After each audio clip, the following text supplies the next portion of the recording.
Mark Bergel, my friend, welcome to the Partnering Leadership Podcast. Thank you, Mahan. Great to be with you. I am so excited, Mark, because I know what you have been able to accomplish in this region in helping on your vision of eradicating poverty and what you're planning on doing on a national level, sharing that with our audience so they become inspired with your story, and hopefully getting people excited to support you on this journey. So, first off, though, Mark, I would love to know a little bit about whereabouts you grew up and how your upbringing impacted the kind of leader you've become.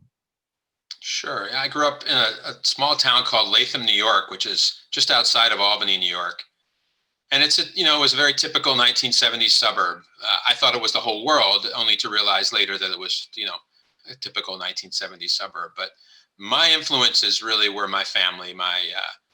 As my grandfather on my mother's side was this beautiful human being who would do anything for anybody, was always the smartest one in the room, and never had to act like it, never said it. So it was very easy to find a moral compass.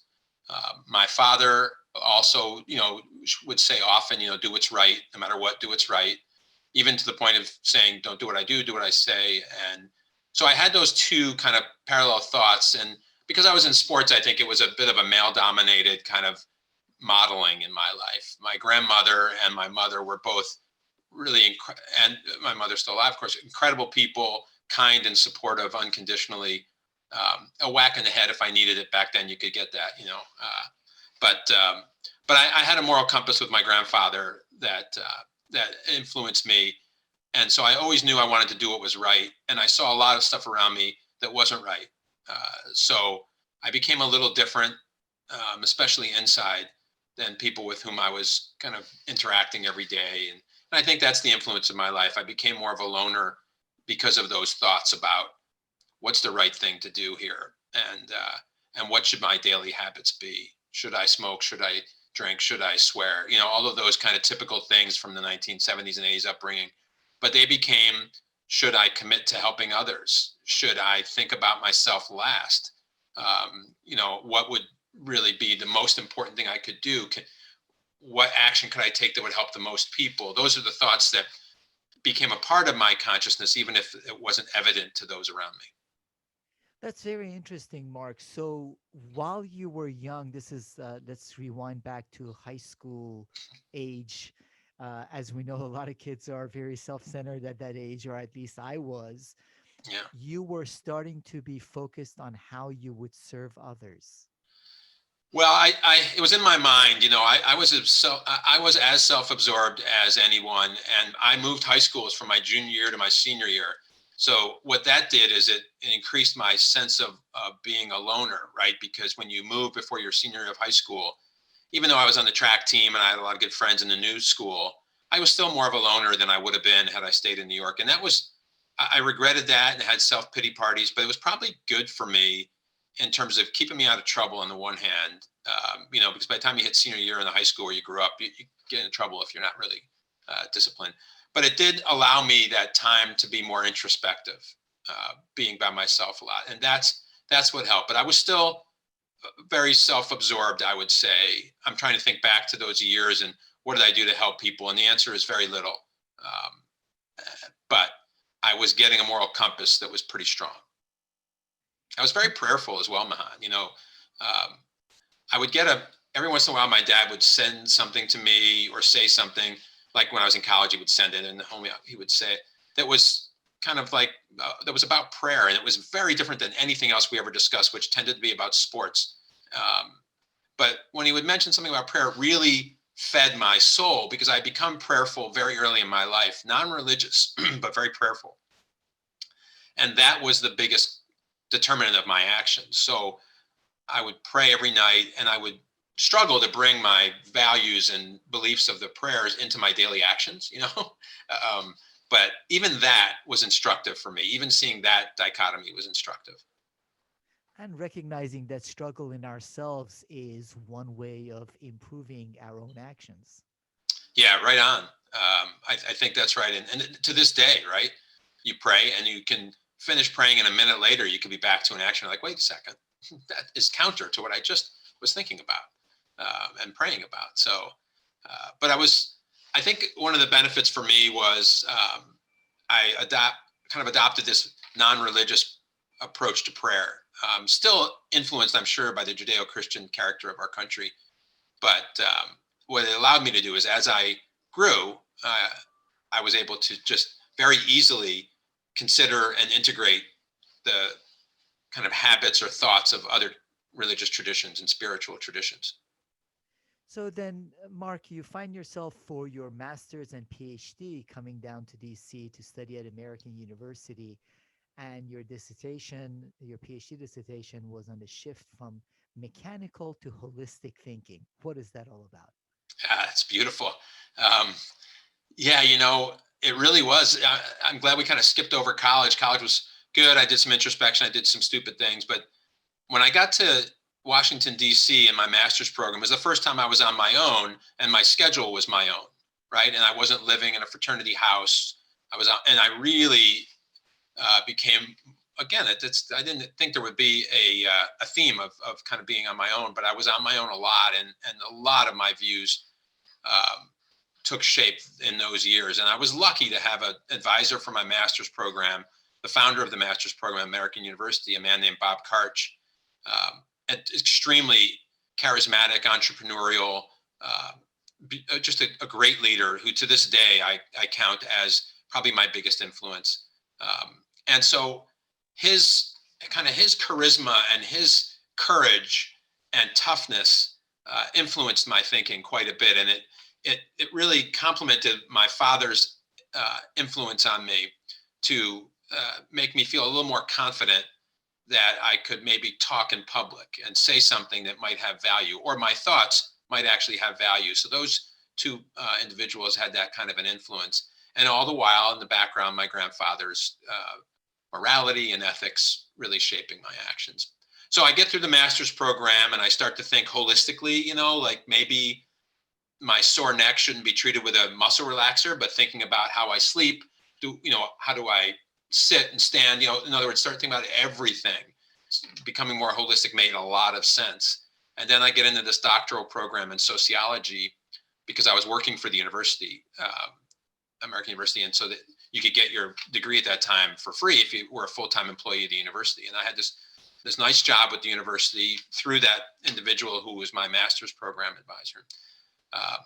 And my advisor in my doctoral program was a man named Jurg Siegenthaler, a real true sociologist. I mean, true blue researcher, theorist.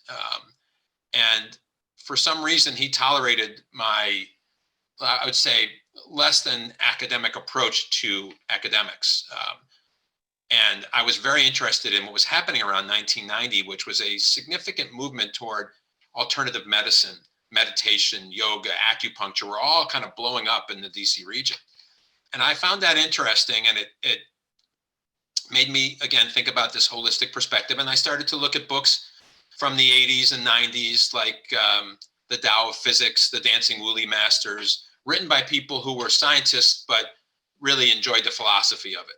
And I started to glom to that. And physicists like David Bohm, who was a physicist in every way, brilliant man, but heavy on philosophy. And so I started to read his work, and there was a real coming together of some popular literature and some technical literature. And you had to be careful not to mix the popular literature and make you think that what they said was the actual scientific basis.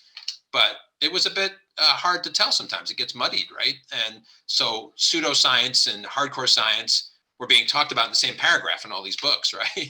So I had to be kind of careful about that. But I brought that all to my advisor and said, I want to write about this shift in society that seems to be happening. Certainly in health, you can see it, right? There were 7 acupuncturists in Maryland in 1975 and 500 in 1995. So things were happening.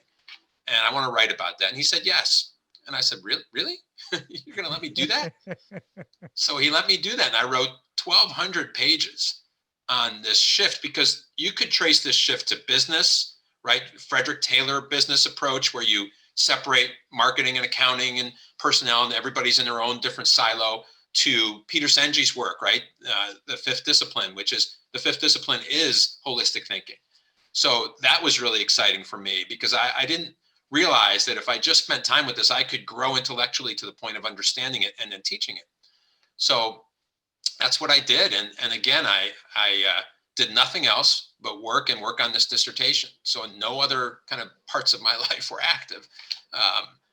My apartment was stacks of books and stacks of articles everywhere, right? You could use it for chairs. There were just stacks everywhere. And I would renew the books from the libraries like every 3 months when you had to, right? I would take an hour and a half and call in all the renewals so I could keep these books. And I'm not a great reader. I'm not as intellectual as my brother, for example. I didn't get that gene, but I certainly had a passion. And when you have a passion, it doesn't matter what else you have. You'll make it happen, right? I think that's a bad steal from a song. But anyway, and that song may have been from the 1980s. I hope I didn't do that. I hope I didn't just quote Flashdance, but I think I did. It's you're dating yourself, Mark. Yeah, that's okay. We are who we are. But anyway, I had this growing passion, and I was excited because it was helping me grow intellectually, and I had not focused on that. I focused a lot on athletics in high school and college, and then of course the requisite social focus. But this was all about intellectual growth for me, and I was really excited about it. And sometimes my advisor would ask me a question, and I didn't even understand the question. So luckily, he would get a phone call, and I would, go look up in a dictionary what he was actually saying, right? Go look on his bookcase to see, who he was referring to. So all of those things happened, and he was extremely patient. And to this day, he's a good friend. And they let me write this large dissertation. Like I said, I wrote 1,200 pages, and he said, you got to cut that in half because no one's going to read it. And so I did. And it was a focus on holistic thinking, like I've said, from like classical physics to quantum physics, and from classical biology to systems biology, and in every discipline. But in the health field, it was really evident. We had an Office of Alternative Medicine that was born in the early 90s as a result of all this. And it shaped my thinking. And so it led to my life now, because when you think holistically, you have phrases like that. You're only as strong as your weakest link, right? A chain is only as strong as its weakest link. And another phrase that's like that is a society is only as healthy as its least healthy, the least healthy among us. And so I had no choice as a believer in a holistic perspective, but to go and think about the least healthy among us. And that was the path. And in the year 2001, I went to the university and said, I want to teach about this. And luckily, that department led by that man said, all right, develop a course and we'll let you do it. So I'm sorry, it seems like a long-winded answer. I should let you ask a question. No, that is fantastic, Mark, because that set in motion, obviously, you starting to teach at American University, but at that same time, that 2001 is when you became passionate even more so and founded a wider circle. How did that come about? Yeah, that's a perfect question for where I was in that story. So I went to the university. I said, I want to teach a class about health and the power of connection, right? And that power is critical. For example, we as individuals are not healthy if we can run fast or lift a lot of weight. We are healthy if we're in touch with our emotional side and we can manage our emotions, but we can express them. If we can engage socially, and if we're intellectually active and physically active, then we're healthy, right? When we're whole and the dimensions that comprise our being are all, in motion together, that's health, and that's also wholeness. And as a society, the social organism is also healthy when there's connection, right? So the more connection, the healthier. And so that was my premise. And I went to the university. I said, I want to teach that. And I think that the essence of that connection, by the way, is love. Love is the essence. When we love other people, I don't mean romantically, I mean altruistically. When we love people altruistically, then we're healthy as a society. The more of that kind of love, that's connection. So I want to teach a class called Love and Health, or Love and Connection. They said, you can teach that, but you can't call it love. You keep love out of the title and we'll be fine. So I was bummed out about that, because Leo Buscaglia was able to pull that off because he was obviously much more advanced. But I don't know if you've ever read Leo Buscaglia, but what a teacher and writer he was. You talk about passion. You particularly, I think, would love him. And so perhaps you have read Leo Buscaglia. But anyway, so I got my response, which is teach it, but don't call it love. So I called the class Health and Social Connection. And in that class, I said to the students, look, what we're going to do is we're going to talk about X, Y, and Z. And during the semester, you need to volunteer as well, 8 hours during the semester. But you can't just like clean a river. That's important. But you have to connect with people. You have to look them in the eye, which is a very spiritual connection, right? You look them in the eye and spend time with them. So you recognize that the reason that they need your help and that you can help is random. It's birth. It's what Warren Buffett calls the ovarian lottery, right? You got lucky, and so you're not in poverty, and they probably didn't, and so they might be. And so the students looked at me like I had horns, and then I said, this is going to be 20% of your grade. And they said, we are excited to do this. This sounds great. Once the grade became a part of it, they were ready. The right incentives. Oh, yeah. And I recognized that there wasn't volunteering, but I didn't care about that. I wanted them to engage and connect. And so luckily, I had a friend who was also teaching a course at American University, and he ran a nonprofit food distribution program, like pantry, out of his basement, part of his religious perspective. And so he said to me one weekend, hey, Mark, I got to go out of town. Can you help out with the food distribution? And I said, I'd love to, Peter, but I just can't. I got plans. And I think I was like playing basketball with friends or something, but I just wanted my weekend, right? And I said, but if you need help again, let me know. I'd be happy to help, which I didn't mean. But he came to me 2 weeks later and said, hey, Mark, I need help again this weekend. You said you'd be ready. Like a blessing. I mean, I always felt like he was also dropping my life for unbelievable reasons.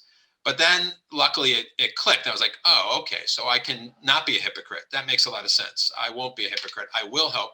And so I helped him that weekend. I went to his home. I picked up 10 sacks of food and delivered it to 10 different families. And that changed my life.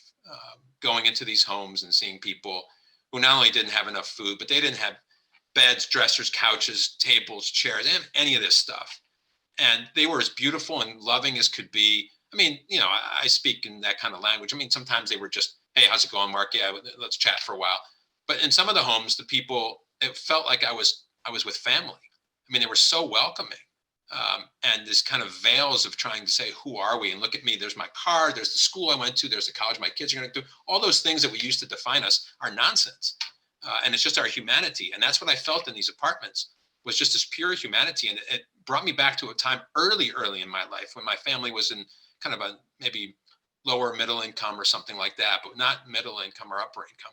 And there was a great sense of community in that neighborhood. And I loved that about the neighborhood. My fondest memories and my greatest happiness came when there was great community, great connection. The neighborhood was all doing some neighborhood races or whatever it was. That was the most fun. So that's how I felt being in these apartments. And I would walk outside from them, and sometimes we would hug really emotionally, though we just had met. And I recognized I was bringing food and they really needed it, but there was still a deeper connection going on. And so one home I went to, I'll just tell you this quick story. I went to this home and there was a woman and her granddaughter, and the granddaughter hid behind the woman, as is often the case with kids. At least that's my experience. When they see me, they tend to hide behind their parents or grandparents. So she hides behind her grandmother, and her grandmother and I connect well. And I put the food in the cupboard because she asked me to. And she says, oh, that's really kind. And so we talk, and I learned that she needs everything. So I say, you know what, ma'am, I'm going to come back next week when I stop, when I get done delivering food, and I'll bring you these other things. She needs some feminine hygiene products and some other personal care items that this pantry didn't have. So I tell her that, and she says, oh, that's really great. So thank you so much. And meanwhile, this granddaughter is desperately trying to not be seen, hiding behind her grandmother, right? So I leave the apartment, and I walk out, and I'm walking down the sidewalk, and all of a sudden the door swings open in this apartment to the outside, and the granddaughter screams, thank you very much, and she runs back in. And something about that moment, whether the grandmother told her to do it or whatever, just lifted me off the ground a foot, and I felt like the rest of my walk to my car, I was several feet off the ground, in fact. And that and a couple other deliveries that day made me just pull over to the side of the road and say, that's it. I got to think about changing everything. And you did do that with founding of Wider Circle, but initially you wanted to move out of your living room and get a warehouse. Even your board of directors was telling you, no, Mark, you're crazy. Don't do it. Yeah, that's a good story. That's, we're several years in now in the organization, and we've been working out of my apartment, growing it, and I'd say growing it slowly. Some people thought we grew it quickly, but in my mind, a month of having poverty when you could end it is going slowly. At a point in 2007 now, Mahan, where I just thought we were starting to grow and we needed to get a new model that allowed for greater capacity of service. So I said to the board, I'd like to, move everything to a warehouse, put the office and the furniture storage all together, put us all together. I think we could be much more effective. We could grow. And they said, we don't have enough money for, 2 years worth of lease payment, which is kind of what you need. And I said, trust me, if we do this, we'll get that. People will come to us. I had seen Field of Dreams, I believe, by that time. And so I said, if we build this thing, people will support us. We just have to believe that, and we have to grow. The issue mandates our big picture thinking. And so I think we had 6 people on the board, and 5 of them were like, I don't think so. And I said, will you let me do it, though? And they said, all right, we'll let you do it. And so the one who felt pretty positively about it, she sent me a card, I remember that night, and it said, leap and the net shall appear. And I really loved that card. And so that's what we did. And the net appeared in spades. We had all kinds of people coming, volunteers. The number of volunteers per year went from 500 to 1,000 to now 30,000 because we had the space to host them. And we could be there every day. And so those kinds of decisions, I feel like I made those decisions often, and the board stopped fighting me after a while and just accepted it. Much in the same way my parents, my parents are, lovely, but they thought this was a terrible idea for me to do because I was giving up family, right? I wasn't going to pursue a wife and kids. I made a vow of service, by the way, in that day in 2001. And that did not look to them like it would lead to grandchildren. So they were not behind this decision. And they liked that I had these values, but nobody in my close circle thought it was a good idea. And that's what I face today too. Nobody felt like leaving a wider circle to start the Shared Humanity Project was a good idea for me. But I know that this issue mandates that we do what's right spiritually, philosophically, and for the greatest number of people, not what's right for us as individuals. That's a selfish perspective I just don't want to have. Mark, one of the traits of very successful leaders is their ability to visualize a future that other people might not be able to see, but be able to rally enough of those people to come along with them to that future. Now, I know your vision, and you've said it repeatedly to me, that you want to eradicate poverty. You must have said that so many times where people had looked at you and said, you must be crazy. Yeah, the number of people who said that behind my back far outnumber the number of people who said that to my face. But there's enough of both. But you can't care about that. We have the resources to end poverty. We certainly have the creativity. I mean, just Mahan, think about all of the amazing abilities one person to have. Like maybe this person who's just the greatest lawyer and thinker and speaker that you could ever imagine. And somebody else who's this incredible architect who can visualize a building like no one. And then there's this incredible carpenter. I mean, almost every human being has these abilities. Can you imagine if we put those together instead of screaming at each other and trying to tear down somebody who disagrees with us? Can you imagine if instead we understood that our view captures a part of the whole, and somebody who disagrees with us probably captures another part of that whole? So instead of ripping at each other, what if we just say, wow, you got the complementary thought on that. Let's put our thoughts together. That's what I feel like is just a piece of the potential we have. But we're all wrong in what we look at as our limitations. I mean, there are some qualitative limitations. You can't become a tree tomorrow, right? But that's about it. The things that we can do as a species are so far beyond what we're doing right now that it's embarrassing. Now, I'm not going to stick on the embarrassing piece because that seems negative. Right? So I'm going to stick on the positive, which is to say, again, think of all these amazing abilities we know every person to have. What if we combine those? What if we look for the synergy in all this instead of the differences in all this? Because I'll go back to that point. When I have an idea about something, I mentioned David Bohm. He was great for teaching us this. That thought is an abstraction. We abstract a piece of the whole. The whole's still there. What we know about it is, we shouldn't use that word, what we believe about it. If we combine that with what other people believe that's very different, man, that's powerful. But we look at it like the complete opposite. Like it's dangerous when people disagree with us. We have to avoid them or beat them. We don't. We have to join them. We have to figure out why is it that we didn't see what they saw, and why is it they didn't see what we saw, and then how do we together get closer to the whole. And that's why, with that passion, after having started and having had such a great impact with the wider circle, 300,000 plus people in this region impacted, 200,000 plus people having volunteered and having served through a wider circle, you have launched the Shared Humanity Project, co-founded it to help eradicate poverty on a national level. Tell us a little bit more about that, Mark. Well, it's, I don't want to go any more years or decades of doing this work without seeing true outcomes.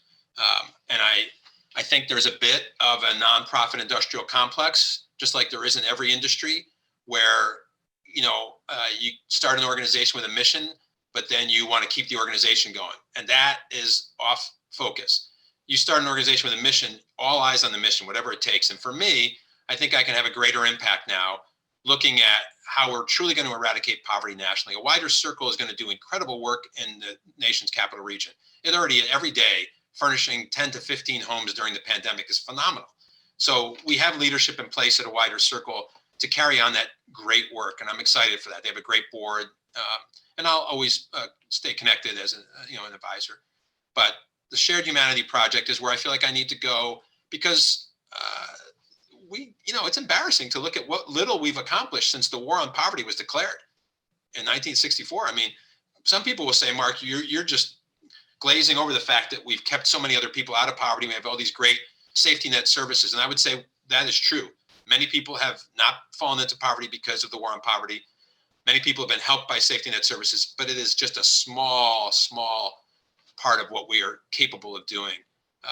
And so I need to bring that national focus. I need to care about what happens in Minneapolis and in Houston and in Central Appalachia and in the four corners of, the Southwest, where Arizona and New Mexico come together up top. And we need to look at that because there are people there who generationally, the minute they're born, they're subject to a life of deprivation, scarcity, and vulnerability. And that is not okay. So I'm not ready to go another year without real progress in this effort to end poverty. And so if I thought I had few friends before, I'm going to have even fewer now, I guess, because I'll have to talk like this, because our actions need to be greater. They need to have more commitment to them, certainly more creativity. But that's what's possible. And I would just say, Mahan, that when we get to a place, you talked about a vision. So what does a country look like that has no poverty? Well, it looks like a safer country. It looks like a place where people can actually start to think about the potential they have as human beings. Like, you are one of the most dynamic people I have ever met. What you do with Leadership Greater Washington, by the way, which is how we know each other. As the board chair, you came in at a time that had been a significant growth year or two under Pinky Mayfield's leadership. And I thought, I feel sorry for the person who comes in after Pinky, because she's really done some great work. You brought this incredible energy, this new and different energy that is just built on everything that Pinky did. And so you're so dynamic and so committed. That's the energy we need. In complimenting you, I kind of lost track what I was saying about the country, but let me just say that your energy is the type of energy I see out there that, reflects commitment. I truly appreciate that, Mark, coming from one of the most visionary leaders I've seen. Now, with the Shared Humanity Project, you are bringing your holistic systems approach. You mentioned Peter Senge, and I love Peter Senge's thinking. You're bringing a holistic systems thinking approach to helping eradicate poverty on a national level. Where are you going to focus that effort? How are you going to proceed with Shared Humanity Project? Great, thanks for asking. So we have three areas of focus with the new organization. The first is economic justice. And so I'll come back to that in a second. The second is education and outreach. And that will be some of this stuff I was talking about with how do we really exist. I mean, I could get pretty woo-woo with you right now and talk about energy and auras and chakras and interconnectedness and quantum physics and the holographic theory and chaos theory and all of those things again, there are people who have taken those and misinterpreted them, and then there are people who have not interpreted them broadly enough. But they all speak to an existence that is well beyond the 5'8" shell of me, or however we kind of define ourselves. We are much, much more than that, and together, and the connection that's not visible is far greater than the connection that is visible. But that is what I'll try to articulate in ways that are pragmatic, right? So what? So what if we have auras or chakras? Who cares? What does that mean? So what if we have energy coming out of our fingertips or the palms of our hands? What do you do with that? That's part of the education and outreach. And then what does that have to do with poverty? I'll get to that in a sec. And then the third part of the Shared Humanity Project will be that any organizations that need some of the experience that Catherine and I've had. Catherine Phillips is my partner in the Shared Humanity Project, and we have complementary decades of experience. So she's been a researcher and a policy, enthusiast. In other words, she really studies that stuff well. And I've been an on the ground servant, and I've done a little policy, and she's done some on the ground. So there might be organizations that want to start up or that need strategic planning. So we'll help them in maybe an earned revenue kind of way. But back to the first, this economic justice and how it relates to, who we are as human beings. I look at Maslow's hierarchy of needs as a really good model, right? So before we can self-actualize, right? Which is, I think self-actualization is probably part of your thought process from time to time, right? As you look to be the best you can be, to put it in other terms. But we really lose so much when we don't allow a human being who's born into poverty to realize their potential. I can't imagine the talent that has gone by the wayside because people haven't been able to escape the stress of poverty or the scarcity or desperation of poverty. So we've probably lost phenomenal lawyers and doctors and writers and artists and athletes and musicians because they were in poverty. And they weren't able to think about what they could do in life. Nobody was there telling them, you can do whatever you want to do. That was the great lesson that Bob Karch gave me when I graduated from his master's program. You can do whatever you want to do. I say that, but I really mean it with you. And I said, okay, then I'll believe it. But if you're, living in a household where you don't have lunch or dinner, or it's dangerous to step outside, because when you live in poverty and everybody's kind of got this scarcity, well, that can breed a lot of behaviors that are survival mode behaviors. And that's not great. And any of us would be in that situation. Any of us would turn to survival level actions if we were living in scarcity. Trust me. We know that biologically, psychologically, emotionally, that's what would happen. We would get wired for that, and it's very hard to pull out of that. So we need to be able to create communities and neighborhoods, or support existing communities and neighborhoods, so that people don't live in scarcity and don't have that desperation or that survival mentality. Because if you live in survival mentality, it stunts your psychological and actual physical growth. And it inhibits the activity of the brain that allows you to strategically plan.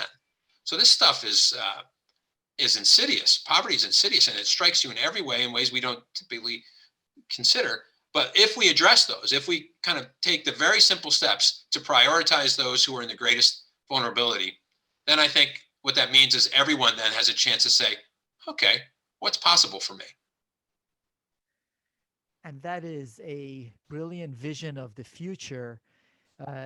I hear the term a lot of times, people say, if anyone can do it, you can do it. However, I amend it in this case is, if anyone can do it, we can do it, with that vision, Mark, because I know you are rallying the community, the broader society, to believe that vision is possible, and for us to work together to achieve that vision. Well, I'm glad you said that and pause, because what we'll do with our economic justice plan is we'll launch this national plan to end poverty. We're going to launch it early in 2021. And it is an interactive plan. It's website based, but it's a tool that everybody can go into. And there's a lot of learning that you can experience. There's some teaching tools and timelines of poverty programs and descriptions of poverty programs. But the main tool on the website is this action guide, where you can click on who you are. Are you a business, or are you an individual? Are you a faith community? You can pick how you want to engage. Click on that, select how you want to engage, and then you can click the second click on what area of poverty do you want to affect. Do you want to help with childcare, transportation, safety, health, employment, education? There's 9 of them. And with those 2 clicks, after you click them, it gives you a menu of 4 to 5 things you can do right away. And so whatever sector, if you will, you choose, let's just say you choose business, and you say, I want to know what my business can do.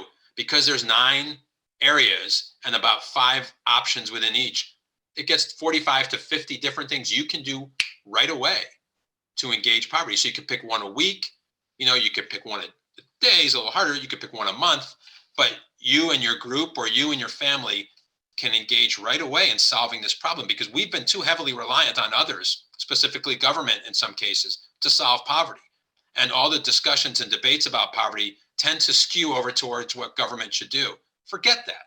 Government can play a role, no question. It's one of the 10 sectors, by the way, but it's one of the 10. When we look to government to solve our problems, we absolve ourselves of responsibility. And so we can't absolve ourselves of responsibility.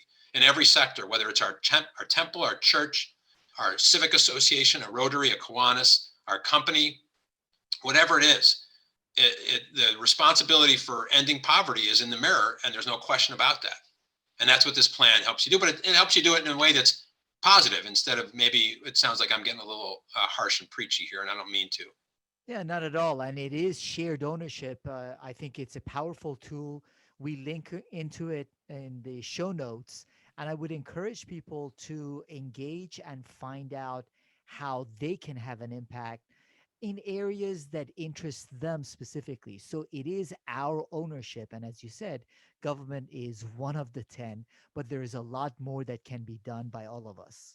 Yeah, sharedhumanityproject.org or nationalpovertyplan.org. Either of those sites will take you to the plan. 2 steps if you go to Shared Humanity Project first, but you'll be able to see how you can engage right away. And I think that's one of the things that I thought over the years, because, it comes back to this notion that you nicely brought up about my background in holistic thinking and thinking about the interconnectedness of life. I always felt like poverty was everyone's problem. If one person's living in poverty, that's us, man. And that's why I think so passionately about this, because when I see a woman at the corner asking for anything, I think that's my mom. I mean, that's definitely my mom. And if I don't think that's my mom, I'm living a small life. And that young man who's involved in any type of activity that's going to hurt his life, or a young woman who's involved in something that's tough growing up because poverty, and that's the main reason, that's me, or that's my kid. And so I have to act with that urgency. And so, to your point earlier about, do people laugh or say you're crazy? I say, what would you do if it were your child in poverty? Let's say your child lived today at the corner of X and Y, where there's violent activity and only poverty in sight. What would you do if your child lived there? You would change things. You might say, well, I'll get my kid out of there, but that's also selfish, because somebody's got to be there. So we got to change the there, right? There cannot be a bad neighborhood. And that's how I think we've had things flipped on their head. We've thought, oh yeah, that's a bad neighborhood. You should stay out of there. Don't go over there. It's a bad neighborhood. The answer is not that. The answer is go there and help that neighborhood to transform. And that's what we all have to do. We have to make sure there aren't quote unquote bad neighborhoods, because I can tell you the people who live there have more potential than anybody I know, because they have to, right? They've had to be so industrious to just keep going day after day. So those abilities and talents they have are, oh my gosh, if we can give them opportunities and we can create communities and or put resources to support people in those communities, what we're going to see happen is a tremendous leap forward for humanity. Tremendously, because we've been operating, letting all those folks and their talents, I don't want to say, not, those talents have gone to waste, and we've let those people live in these unacceptable conditions, and they've been tolerant, and I don't know why. But we've got to get together with them. We've got to be supportive, get behind them, and make sure that communities transform now. And where we have generational poverty and scarcity, we have to put opportunity. And Mark, for anyone that questions the potential for us to do that, I would ask him to think about any of even the business successes of the past decade, things that leaders have been able to accomplish, do with technology and otherwise that we once thought were not possible. So, as we think to ourselves that maybe this is not possible, everything, every advancement we have had, at certain point, people thought that is crazy. It's never going to happen, right? So I urge people to view this challenge the same way business leaders have viewed other challenges in bringing forward new technologies and moving society forward. Now, Mark, you've done fabulous things with respect to helping advance the cause in this region. Now, on a national level, you're a leader meant for having even greater impact. What sources of leadership insight, resources, do you find yourself typically reading for yourself to re energize Mark? And you find yourself recommending to others as they want to become more impactful leaders? Yeah, that's a good question. I keep it simple. I look to the things I know were true. So I know Gandhi's life was true, and what he did was phenomenal, and the way he did it was selfless. And then King was influenced by that quite a bit, and preached a lot of the same thoughts. And so those two individuals did things that were so significant and at the level of ending poverty.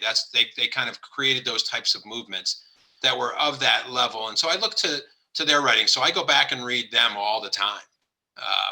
And that way I don't get, I could get sidetracked because there's a lot of stuff on the internet now. And so you could read the latest great TED talk and they're pretty good, and I get them, but I don't know. I think that they're a little showier than I want to be. And so I really love the substance of what Gandhi did and the substance of what King did and the sacrifice they made. And King especially, was criticized a lot, and people talk about this part of his life or that part of his life. So I don't mistake anything but for the message of what they accomplished. We are not perfect beings, but I know, we have the facts on how those two men did unbelievable things in their lives. And I think that's what kind of poverty eradication takes, that kind of commitment. So I look to them, and I look to some of the great scientists. I look at Richard Feynman, who many people kind of belittled in some ways, but was unbelievably brilliant. And I look at David Bohm. Those are two scientists whose work I all the time reading. I read David Bohm all the time, and it's the same thing I'm reading every time. I'm like, oh yeah, let me go apply that. Oh yeah, I said I was going to apply that last week. Let me apply that tomorrow. So I also, I'm happy. There's a great motto: fall down 8 times, stand up 9, which I get. I often wonder if it should be fall down 8 times, stand up 8, because shouldn't you just stand up every time you fall down? But I understand that they want to say get up more than you fall down. But I kind of do that because I make so many mistakes that I need to keep making sure that I don't give up. Yes, and I am sure you are not going to give up, Mark. And this is the first of what will be many conversations as we not only track your progress, we rally the community and a broader community in supporting your vision of eradicating poverty. Thank you so much, Mark, for joining the conversation, partnering leadership. It was my pleasure, Mahan. I'll talk to you anytime. Thank Thank you. you, Mark.